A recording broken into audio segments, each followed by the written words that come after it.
The sound of rain against the cafe window filled the silence that surrounded Clara Bennett. The world outside looked gray, distant, and calm, so different from the storm inside her heart. She stirred her coffee again and again, though it had long gone cold. It had been almost 2 years since her husband Ethan left for his humanitarian mission overseas. 2 years since she had last felt the warmth of his presence. His laughter echoing in their small apartment. His arms wrapped around her shoulders after long days. At first, she had been proud of him, his selflessness, his dedication to helping others. She believed in his mission. But time, distance, and silence had changed everything. What began as daily calls turned into weekly messages, then monthly emails, and now barely a word. Clara still wore her wedding ring, though the metal had lost its shine. Just like the promises that came with it. That afternoon, as she sat by the window, she received a call that made her heart skip. Ethan's name flashed on her phone. She answered instantly, breath trembling. "Ethan? Hey, Clara." His voice was the same steady, kind but distant, like he was speaking from another lifetime. For a moment, she couldn't find words. "It's been so long," she said softly. "I know. I'm sorry. Things here got complicated. You sounded tired, older somehow." She wanted to ask if he was coming home, if he still thought of her at night when the world grew quiet. But before she could, he said something unexpected. "Clara, I need to ask you for something. Strange. I want you to meet someone. His name is Michael Hart." Clara frowned. "A friend of yours?" "Yes, he's my best friend. We've worked together for years. I trust him more than anyone." His words came slowly, measured, as if he was choosing each one carefully. "Ethan, why are you asking me to meet him?" There was silence on the line. Then his voice softened. "Because I can't come home yet, and I don't know when I will. You've been alone for too long, Clara. I want you to have someone you can rely on. Someone who understands what I can't give you right now." The words hit her like a wave. She blinked, unsure if she heard him right. "Ethan, are you saying you want me to?" "I just want you to live again," he interrupted gently. "Michael's a good man. He'll help you with anything you need. I've already spoken to him. He'll reach out soon." Clara didn't know whether to be angry, confused, or heartbroken. She wanted to shout, "I don't need anyone else. I just need you." But her throat tightened. Ethan's voice was calm, almost peaceful. Like a man who had already accepted something she hadn't yet understood. That night, Clara couldn't sleep. She walked through their home, the home that still smelled faintly of his cologne, where his books remained untouched on the shelf. She touched the empty side of the bed and whispered into the dark, "What are you doing to me, Ethan?" 3 days later, the doorbell rang. Clara opened it to find a tall man standing on her porch. His eyes were gentle, his expression calm. "You must be Clara," he said. "I'm Michael. Ethan asked me to check in on you." He extended his hand. She hesitated for a second before shaking it. His touch was warm. He looked nothing like Ethan. His features were softer, his tone quieter. There was something steady about him, something grounding. They talked briefly that day. Michael told her he worked with Ethan on the medical team, that he'd known him for nearly a decade. He spoke kindly, respectfully, never once crossing the line. Clara listened, trying to understand what kind of man her husband would send in his place. After that, Michael began visiting occasionally. Sometimes he'd drop by to bring groceries or help with repairs around the house. Other times, he'd simply sit with her on the porch, talking about the small things, weather books. The world beyond the town she had quietly built her life around at first. Clara resisted his kindness. She didn't want to depend on him. She told herself it was wrong, that Ethan's request was unfair, even strange. But Michael never forced anything. He was patient, almost too patient, as if he understood her hesitation. One evening, after he had fixed a leak in the kitchen, they sat with cups of tea. The light flickered softly across the room. "Ethan told me you love the rain," Michael said. He remembered that. "He remembers everything about you," Michael replied. Her heart twisted. She wanted to believe that. But the growing silence from Ethan told another story. As days passed, something subtle began to change. The emptiness in the house started to fade. The loneliness that had become part of her life grew quieter. She found herself waiting for Michael's visits, not because she was falling for him, but because for the first time in a long while, she felt seen. One night, she received another short message from Ethan. It simply said, "Michael will take care of you. Trust him." She read the words over and over. Was it love that made Ethan do this, or guilt? The next morning, she looked out her window and saw Michael trimming the roses in her garden. He looked up, caught her gaze, and smiled softly. Something in that smile made her heart ache and ease at the same time. Clara didn't know what tomorrow would bring, but deep down she could feel her life quietly shifting direction away from the man she had loved for so long, and towards someone she barely knew but somehow already trusted that night. As she stood by the window, she whispered to herself, "Ethan, what have you done?" The rain fell again, just as it had the day this all began. But this time, she didn't feel as cold. There was warmth in her chest. The first spark of something new, uncertain, and alive. She didn't yet understand it, but the man her husband had chosen for her was about to change everything. And that thought both scared her, and strangely gave her hope. The days after Michael started visiting regularly felt different for Clara Bennett. The silence that once haunted her home began to feel softer. There was laughter sometimes, gentle and brief, echoing down the hallway where her husband's voice used to live. It wasn't happiness exactly, but it was something close to peace. Michael never tried to fill Ethan's place. He came only when she needed help, and always asked before doing anything. He'd fix broken things around the house, bring her new novels to read, or show up with takeout when he noticed she hadn't been eating much. He was careful with his words, gentle with his presence. Clara found herself watching him sometimes, wondering how Ethan had chosen him. One evening, as they shared dinner at the small kitchen table, she asked quietly, "Did Ethan really tell you to come here?" Michael looked at her, his expression calm but thoughtful. "Yes. He said you were the most important person in his life. He wanted to make sure you weren't alone." Clara forced a smile. That sounds like him, but deep down, it didn't. Ethan had always been protective, even possessive in his quiet way. The idea that he would send another man to take care of her felt strange, even painful. Still, every time she looked into Michael's calm, kind eyes, her heart softened. There was no danger there, only comfort. Days turned into weeks. Clara began to open up to him. They talked about her art, about the small bakery she once dreamed of opening, about the loneliness that grew heavier the longer Ethan stayed away. Michael really listened without trying to fix anything. Sometimes that was all she needed. One rainy afternoon, the power went out. The house was wrapped in darkness except for a few candles. Clara sat near the window, watching the rain pour, when Michael entered quietly holding a blanket. "You'll get cold," he said, draping it over her shoulders. "Thank you," she murmured. Their hands brushed for a moment, just a brief touch, but it was enough to send a quiet warmth through her. It wasn't passion. It was connection. The kind that came from shared silence and understanding. As thunder rolled in the distance, Michael spoke softly. "You know, Ethan talks about you a lot. He misses you." Clara turned toward him, eyes glistening. "Then why doesn't he come home?" Michael hesitated. "He believes what he's doing matters. He thinks you'd be proud." Her voice trembled. "I was proud. But pride doesn't keep you warm at night." He didn't respond.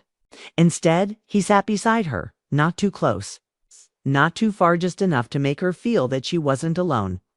From that night on, something between them shifted. She didn't fully understand it, but she started looking forward to seeing him. When the doorbell rang, her heart lifted a little. When he laughed, she caught herself smiling too. Still, every smile came with guilt. "This is Ethan's friend," she would remind herself. Ethan trusted him. I can't break that trust. Yet one quiet evening changed everything. Clara had been painting in the living room when Michael came by unexpectedly. He stood in the doorway holding a small bouquet of wildflowers. "I saw these on the way here," he said with a small smile. "They looked like they belonged to you." She took them, her fingers brushing his. "You didn't have to." "I wanted to," he said simply. They sat down talking about little things, her artwork, his travels with Ethan, and stories about the people they had met. Clara found herself laughing, something she hadn't done in months. When she looked up, she caught him watching her with a softness that made her heart skip. The moment lingered. Neither of them spoke. Then, just as quickly, Michael looked away.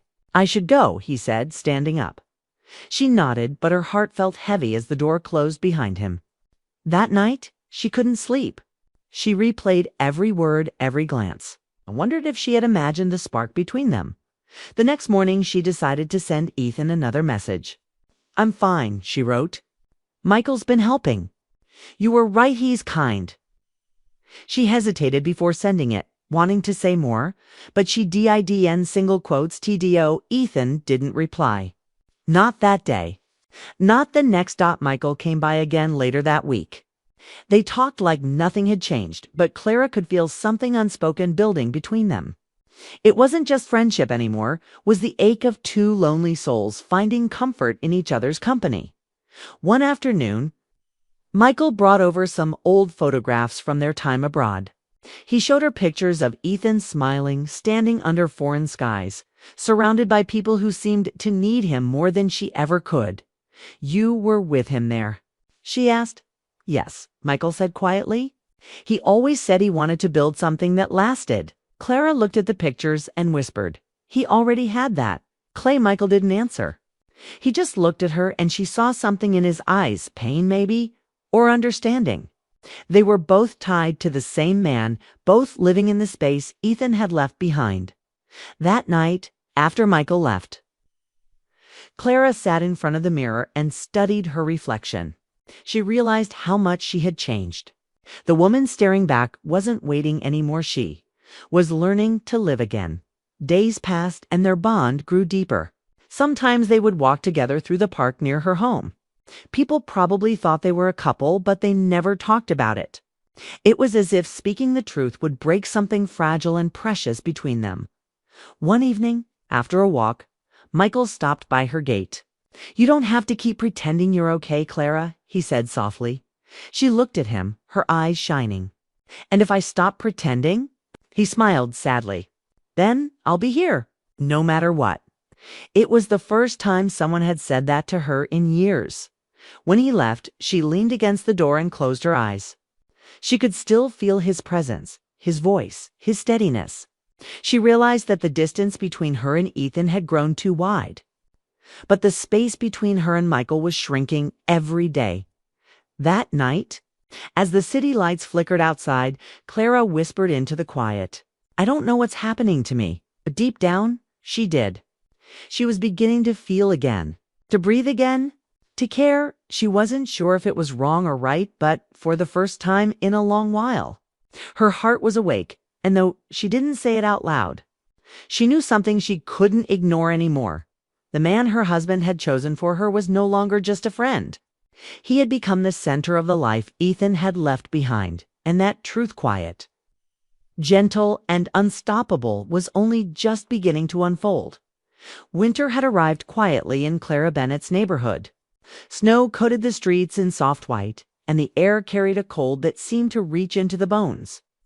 Yet inside her home, warmth lingered, not just from the fireplace, but from the presence of Michael Hart, who had become more than just a companion.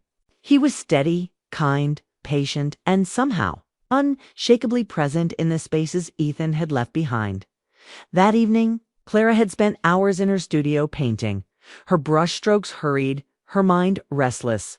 The house smelled faintly of pine from the small tree she had set up in the living room. Michael had come to check on her earlier, bringing a tray of hot cocoa and cookies. His presence was comforting, familiar, and for the first time in years, she didn't feel lonely. But tonight, something felt different.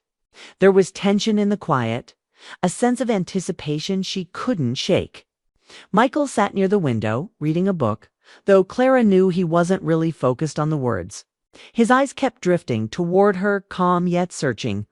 Finally, she set her brush down and walked over. "Michael." Her voice was soft, hesitant. She paused, unsure if she wanted to speak or run away. "Do you ever think, Ethan, meant for this to happen?" He looked up slowly, closing the book and setting it aside. "What do you mean?" Clara felt her throat tighten. "Us. You being here. Me. Finding comfort with someone other than him. Do you think he intended for me to rely on you?" Michael didn't answer immediately. He studied her with a gentle intensity, as if weighing his words carefully. "Clara, Ethan wanted you to be safe, to be happy in his absence. He asked me to be here, yes, but he never imagined what your heart might feel. That part you had to discover on your own." Her chest ached. She took a step closer, but he didn't move. "So you're saying I can feel this?" He nodded slowly. "You can, and it's not wrong. Not if it helps you heal." Clara's eyes filled with tears.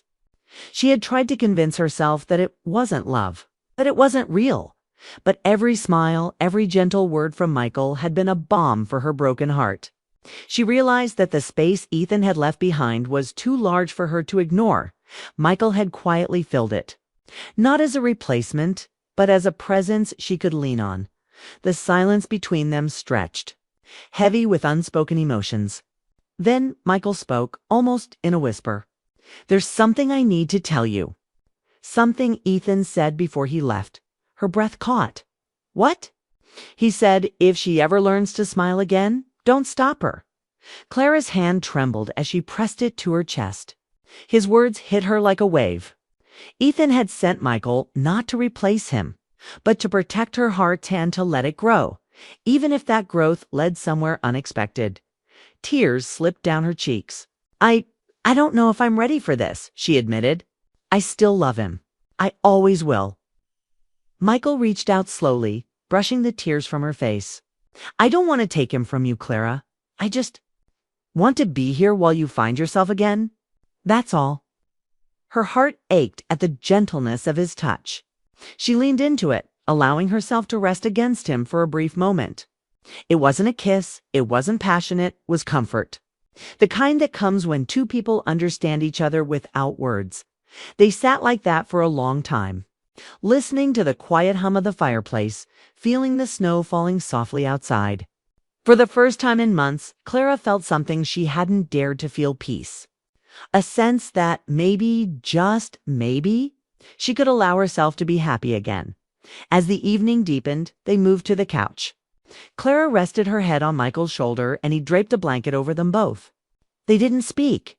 There was no need. The warmth of his presence, the steady rhythm of his breathing was enough. It was an unspoken promise that she wasn't alone. When morning came, Clara woke to find Michael already awake, sitting by the window, staring at the snow-covered street. She watched him for a moment, feeling a mixture of longing and guilt. She loved Ethan, but she also felt a growing attachment to Michael that she could no longer ignore. She spoke softly, almost afraid to disturb the fragile peace. "Michael." He turned to her, eyes gentle. "Morning." She swallowed hard. "Do you think, if I choose to be happy here, it will be okay?" Michael's gaze met hers, steady and unwavering. "It will. Happiness isn't a betrayal. You're allowed to feel it, even if it comes from someone else while Ethan is away." Clara nodded, letting the words sink in. For so long she had equated love with possession, with waiting, with absence. But Michael showed her that love could also be quiet, patient, and generous. It could grow in unexpected places, even in the shadow of loss. Over the next few days, their bond grew stronger. They cooked meals together, laughed at small mistakes, and shared memories that didn't involve Ethan, but didn't betray him either. It was delicate, a slow dance of understanding, trust, and emotional intimacy. One evening, as Clara prepared dinner, Michael came in with a book in his hand. "I thought you might like this," he said, handing it to her. She looked down at it and smiled. "You remembered I wanted to read it." "I remember a lot of things about you," he replied quietly.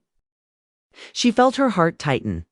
The room seemed warmer, the world outside quieter. She realized that the connection between them was no longer just comfort, it was something deeper, something that touched the very core of her being. That night, as they sat by the fireplace again, Clara finally allowed herself to voice the question that had been hovering for weeks. "Do you think we're allowed to feel this way?" Michael's hand found hers.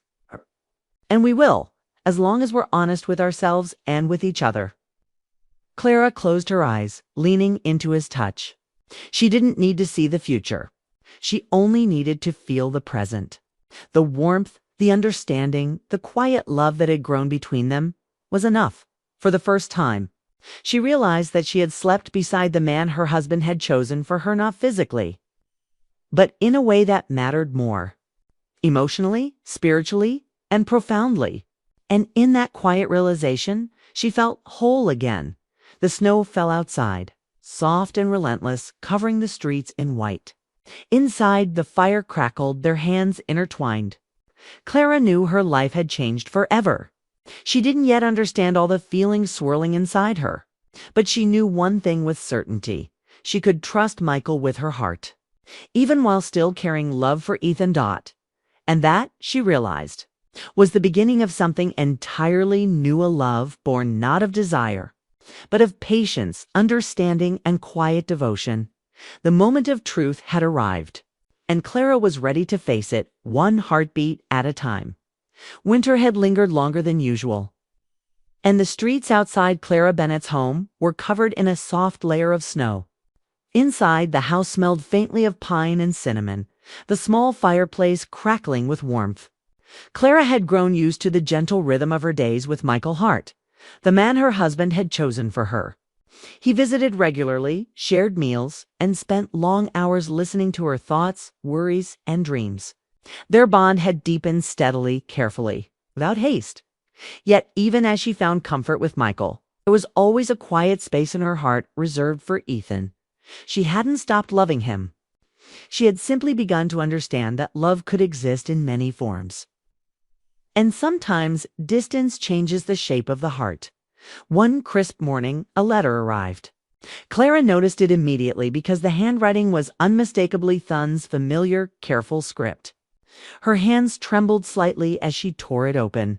She read the words slowly at first, then faster as her emotions stirred. "Clara, I won't be coming home." The first line felt like a gentle blow. She sank into the nearest chair, clutching the paper as if it could anchor her heart. She had always imagined Ethan returning, walking through the door with his warm smile, apologizing for all the months of absence. But the letter made it clear that day would never come. The next lines of the letter were calm, reflective. "The work here is endless, and I've become someone I don't recognize anymore. I am not the man you married. You deserve to live fully, to love, and to feel again. I sent Michael not only to protect you, but to remind you that your heart is capable of happiness." Clara felt tears welling up, her emotions a mix of grief and relief. Ethan had loved her enough to let her go, enough to trust another man to fill the space he had left behind. She realized now that Michael's presence wasn't just convenience or duty, was Ethan's silent blessing for her to heal, to open her heart once more. If you find peace with him, then I have done the right thing. Do not feel guilty.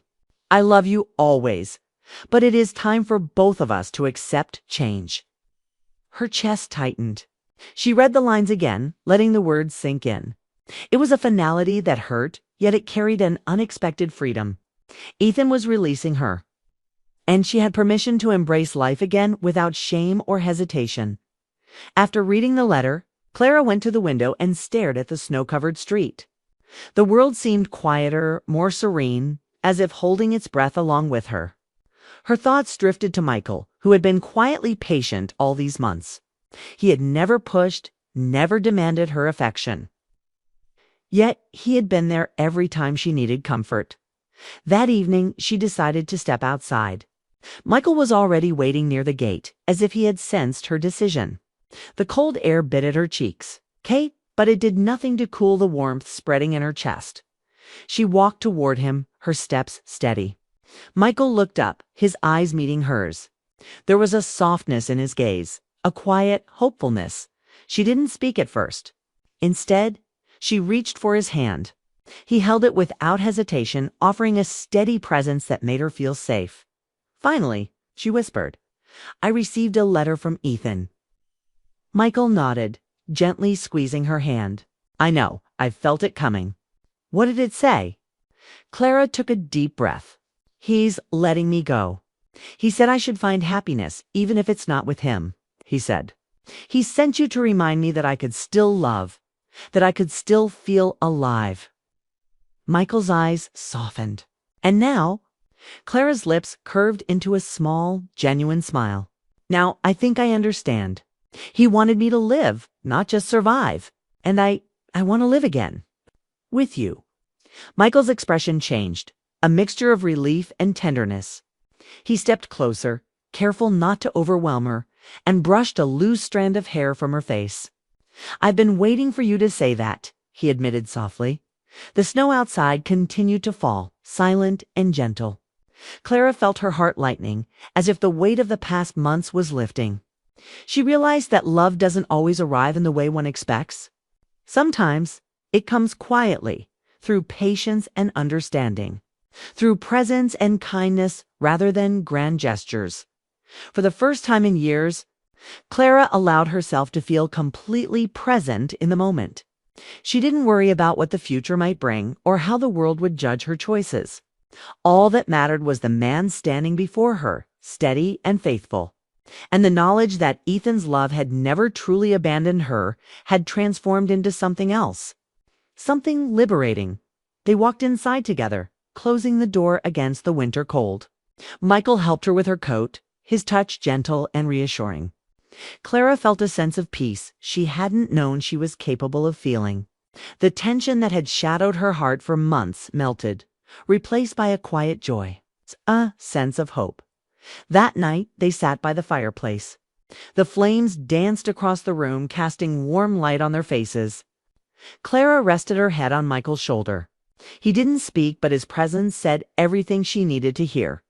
She felt seen, safe, and loved, in a way that replaced her past. But in a way that honored it. She thought again of Ethan, of his letter, and of the trust he had placed in her and Michael. A tear slipped down her cheek, not from sadness, but from the realization that love can take many forms. It can be patient, selfless, and generous. It can release rather than bind, encourage rather than demand. Days turned into weeks. And Clara and Michael's bond continued to grow. They cooked meals together, shared stories, and found comfort in each other's presence. Every small gesture holding hands, a shared smile. A quiet conversation felt significant, like pieces of a puzzle that had long been missing from Clara's life. One evening, as they prepared dinner together, Clara looked at Michael and whispered, "I never thought I could feel this way again." Michael smiled, brushing a hand across hers. "It's been here all along. You just needed time to see it." She nodded, realizing he was right. The warmth she felt wasn't sudden or forced. It had grown slowly, carefully, nurtured by understanding and patience. She had learned that love isn't always about grand declarations or dramatic moments. Sometimes it's about presence, consistency, and trust. Clara finally understood the truth that had eluded her for so long. Happiness and love aren't tied to a single person or a single moment. They can be found in the spaces left behind, in the people who stay when others leave, and in the courage to embrace life again. That night, as the fire flickered and snow fell softly outside, Clara whispered into the quiet, "Thank you, Ethan. Thank you for trusting me. And thank you, Michael, for being here." Michael held her hand, silent, steady, and unshakably present. Clara rested her head on his shoulder, closing her eyes. For the first time in years, she felt whole. She had not lost love. She had gained a deeper understanding of it. She had not betrayed her past. She had honored it by allowing her heart to heal. The snow continued to fall outside, blanketing the world in white. Inside, the house was warm, filled with the quiet hum of two hearts learning to beat together. Clara knew the journey was only beginning, but she felt ready to embrace it fully. She had received the ultimate gift, the permission to love again, the courage to move forward, and the man who would walk beside her, patiently, faithfully, and endlessly. It wasn't a fairy tale ending. It was something more real, messy, tender, emotional, and deeply human. It was a story of hearts opening, of trust transforming, and of love growing in unexpected ways. And in that truth, Clara found peace. Emma never expected that one simple knock on the door would unravel her entire life, and nothing felt normal after that moment. Rain slid down the windows of the Carter house as Emma Carter sat alone in the living room, textbooks open, but her mind drifting. The evening felt strangely quiet, the type of silence that seems to be waiting for something. Her father, David, had left for a sudden meeting, telling her he wouldn't be long. He had been acting oddly all week, distracted and restless, but Emma didn't press him. He wasn't the type to hide things, at least. She believed he wasn't. Then came the knock, sharp, unexpected, too urgent for a casual visit. Emma froze, her heart giving a quick, nervous jump. People rarely showed up unannounced at night, especially when the weather was so gloomy. She listened for a second knock, hoping she imagined the first one. But it came again, louder this time, as if whoever was outside needed her to answer immediately. Emma stood, brushing her hair back nervously as she walked toward the door. 100 thoughts rushed through her mind. Was it Dad? Did something happen? Was he in trouble? She unlocked the door and pulled it open, expecting her father's familiar face. Instead, she found two men standing on the porch, both soaked from the rain and wearing serious expressions that instantly unsettled her. It was Michael. Reed and Jacob Hall, her father's closest friends. They had spent years around the Carter household, helping David with projects, joining holidays, and checking in after Emma's mother passed away. They were the kind of men who treated her kindly, like uncles who cared too much. But tonight something was different. Their eyes held worry, and their clothes looked as if they rushed here without thinking twice. "Emma," Michael said softly, "can we come in? We need to talk." His voice was calm, but Emma could hear something trembling underneath it. She hesitated. Her instincts whispered that something wasn't right. But the familiarity of their faces kept her from shutting the door. She stepped back, allowing them inside. The moment they crossed the threshold, she felt an invisible tension settle over the room. They looked at each other briefly, exchanging silent messages that she couldn't understand. Emma folded her arms, trying to steady her voice. "Where's my dad? Did something happen to him?" The question came out too fast, too desperate. Jacob shook his head. "He's okay," he said, though his tone didn't fully convince her. "He's not hurt." Michael sighed heavily as he removed his wet jacket. "Emma, he didn't go to a work meeting tonight." Emma blinked. "Then where is he?" she asked, her stomach tightening as if preparing for bad news. The two men shared another look that made her chest tighten even more. They weren't just here to visit. They weren't here for casual conversation. They were here because something had been hidden from her. Something significant. Jacob spoke first, carefully choosing his words. "Your father should have told you this himself. He planned to, but he didn't know how. And when he didn't come home yet, we came because you shouldn't hear this alone." Emma's heart thumped painfully. "Hear what?" she whispered. Michael stepped forward slightly, his eyes full of sympathy. "Emma," he said gently, "there's something your father has been keeping from you for a long time. Something about your mother." The air left her lungs. "My mother," she repeated softly. The word felt strange on her tongue. She didn't talk about her mother. Often lonely memories existed now, blurry and fading with time. David had always spoken with love and sadness about her, saying she passed away when Emma was 8. But now something in Michael's expression said that everything she believed might not be true. Emma's fingers tightened against her arms. "What do you mean?" she asked, her voice cracking slightly. Jacob exhaled slowly, the weight of years of silence hanging in his tone. "It's not what you think, and it's not easy to hear." Michael nodded. "You deserve the truth. And tonight, everything finally came to a point where you needed to know." Emma swallowed hard, her heart pounding so loudly it echoed in her ears. She could feel her world shifting before the truth was even spoken. Then Michael said the words that made her knees weaken. Your mother isn't gone, Emma thought. Hearing that her mother was alive was the shock, but the real truth. The one her father hid for years was much heavier. Emma felt the room spin after Michael's words. Her mind tried to make sense of something that felt impossible. Her mother wasn't gone. How could that be?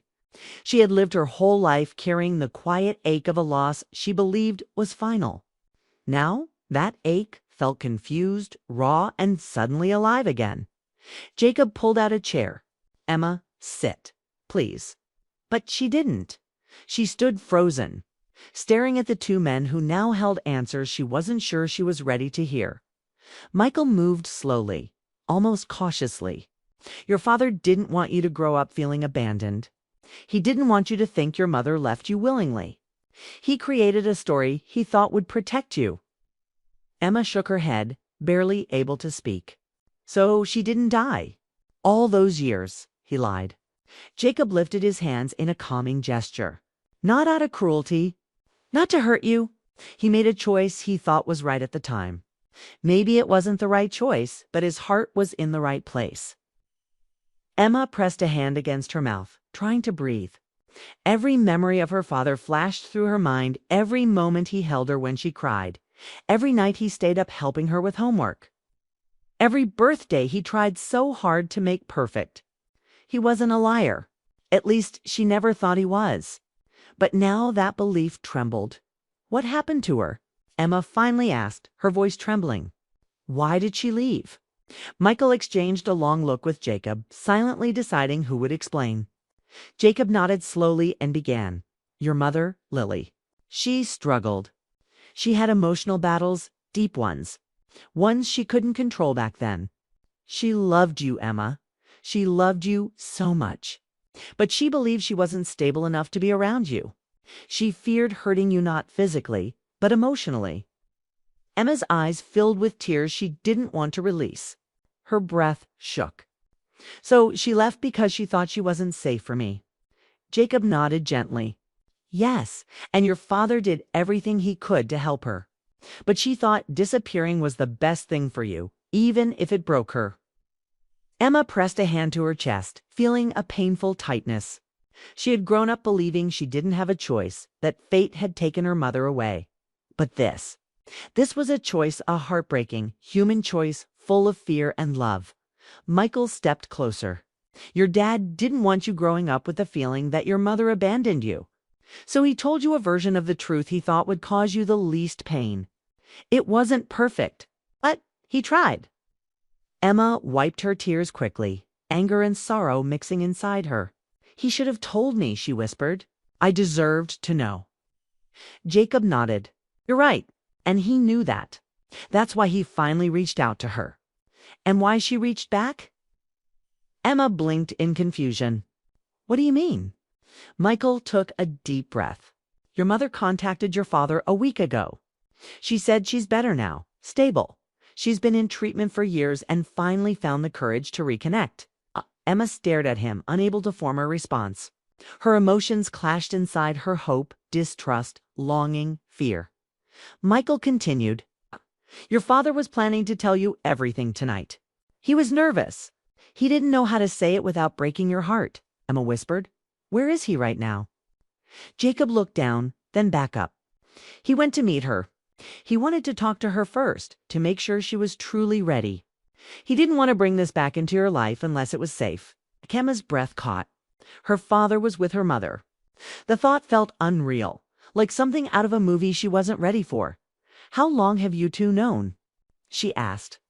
Michael lowered his gaze. A long time. We promised your father we'd stay quiet until he was ready. Emma swallowed hard. She felt betrayed, yet she also understood. These men weren't the enemy. They were loyal to her father, loyal enough to carry a painful secret for him. Jacob softened his tone. We're here tonight because he didn't come home yet. And we didn't want you learning this alone. Emma nodded slowly. Shock still clouded her mind. But a tiny spark of understanding flickered beneath it. Then Michael added something that made her heart stop entirely. Your mother didn't just reach out to your father. She asked to meet you." Emma's breath caught in her throat. She looked at them, fear and hope mixing in her eyes. "Where is she now?" She whispered, and before they could answer, Emma's phone buzzed. One message, one sentence. "Emma, I'm outside." A single envelope in her hands carried more truth than Emma had ever imagined, and the words inside could either heal her or break her completely. Emma's hands trembled as she held the small envelope Jacob handed her. Her father's handwriting stretched across the front, familiar yet distant. She sat down on the edge of the couch, rain tapping against the windows like a nervous heartbeat. Her mind raced. What could her father have written? What truth had he tried to protect her from all these years? With careful fingers, she opened the envelope. Inside was a single sheet of paper. The words were simple, but they carried the weight of years. "Emma, whatever you hear tonight, remember this. Everything I did to protect you. I love you more than anything. Dad." Her eyes blurred with tears. Her chest tightened.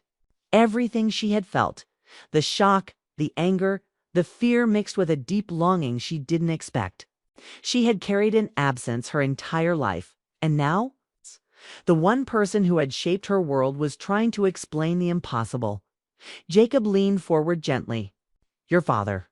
He wanted you to know this before anything else.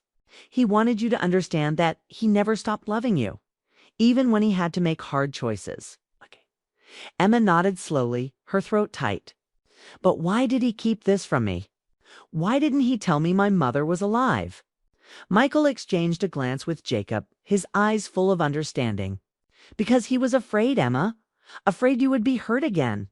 Afraid it would be too much to process at once. He thought he could shield you from pain by holding the secret." Emma let out a shaky breath. The reality of it hit her harder than she expected. Years of confusion, sadness, and longing all came rushing back, and now they were tangled with a strange hope. The hope that maybe, just maybe, she could meet the mother she had dreamed about every night of her childhood. Jacob spoke softly, almost like a whisper, meant only for her. "She didn't leave because she didn't love you. She left because she thought it was the only way to keep you safe. She struggled with herself. She wasn't ready to be the mother she wanted to be." Kama's hands covered her face. "All these years. I thought she abandoned me." Her voice shook. "I hated that thought. But now?" She trailed off, unsure how to feel. Michael placed a reassuring hand on her shoulder. "You didn't lose her forever. She's been reaching out, and she's ready to see you now if you want it." Emma's heart raced. Part of her was terrified. What if it wasn't safe? What if the person she remembered didn't exist anymore? But another part of her, the part that had silently yearned for a mother's embrace every day, was desperate. She wanted to know her, to touch the missing piece of her life. Jacob looked at her carefully. "You don't have to decide anything right now. But no, this she asked to meet you. And your father. He wanted you to be able to choose for yourself." Emma's fingers tightened around the envelope. It was like holding the key to a door she hadn't realized existed. Every memory of her father's love and care. Every story about her mother. Every photograph she had clutched as a child, they all converged in this moment. Her phone buzzed suddenly, breaking the silence. She glanced at the screen and froze. A message from an unknown number flashed boldly.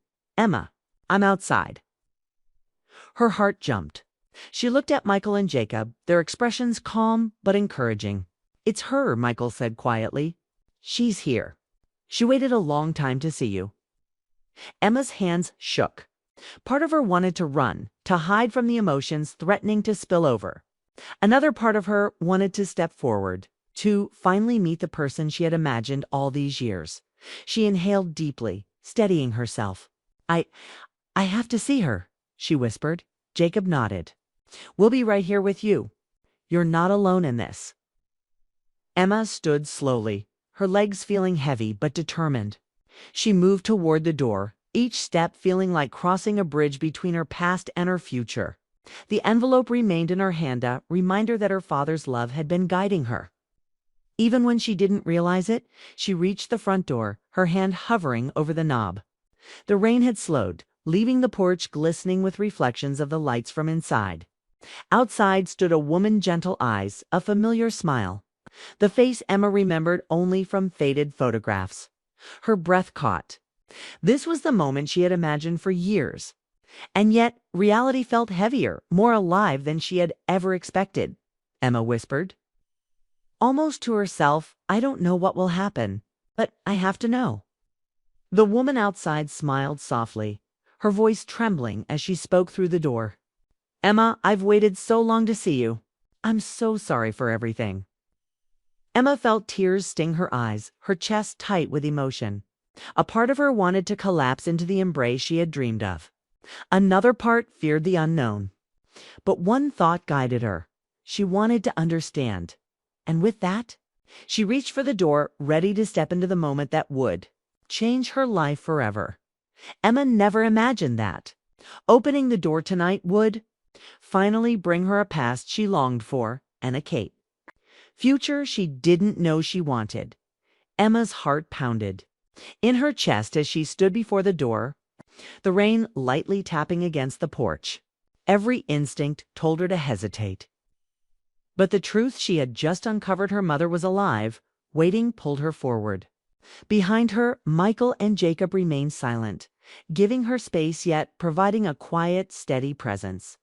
She knew they wouldn't let her face this alone.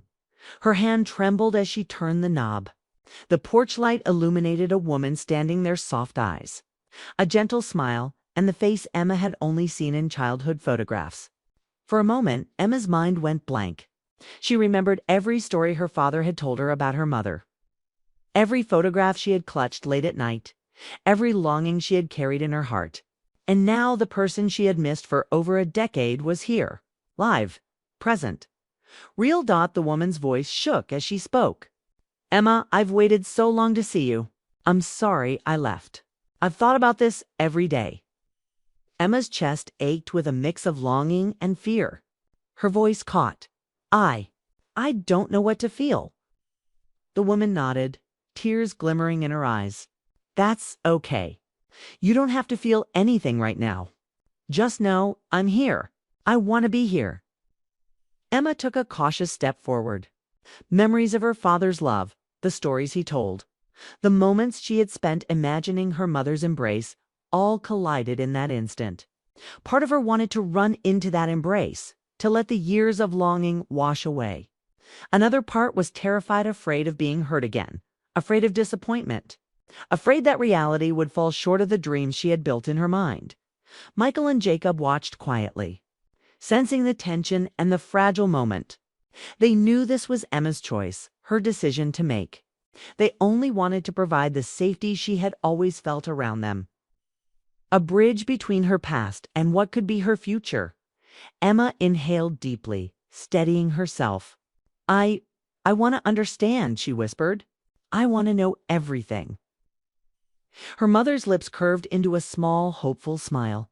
That's all I want too. I just want to be with you again, even slowly, even if it takes time. Emma felt tears slip down her cheeks. She reached for her mother's hand, her fingers brushing lightly against warmth she had imagined but never held. The contact was gentle, cautious, and filled with years of unspoken longing. Her mother's hand was steady, patient, understanding the fragility of this reunion. I've thought about this moment for so long, her mother said softly. I didn't want to lose you again, but I had to make sure I could come back safely, fully myself. Emma's chest tightened. She realized the depth of the sacrifice her mother had made. Leaving was not an act of abandonment, but of protection for Emma and for herself. The realization brought a mixture of sorrow, empathy, and relief. They stood there for a moment, hands almost touching, hearts aching with emotions too complex for words.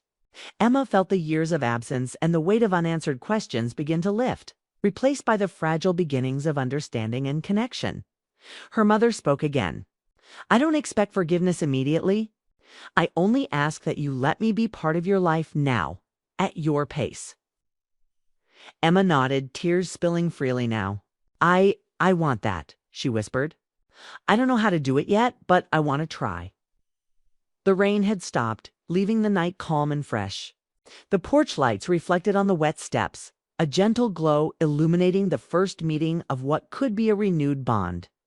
Emma's heart, heavy for so long, felt lighter as she took a small step closer, allowing herself to hope again. Michael and Jacob stepped back, letting mother and daughter have this private moment. Their presence had been crucial, guiding Emma to the door, supporting her emotionally, but now their role was simply to witness the healing that could finally begin. Emma felt a warmth spread through her chest as she held her mother's hands fully now. The years of longing, the nights of imagining, the tears she had shed in secret, all of it converged in this moment of fragile reunion. The woman she had missed for over a decade was no longer a memory or a photograph. She was real, present, and reaching out with love and care. Emma whispered softly, more to herself than anyone else. This is what I've waited for.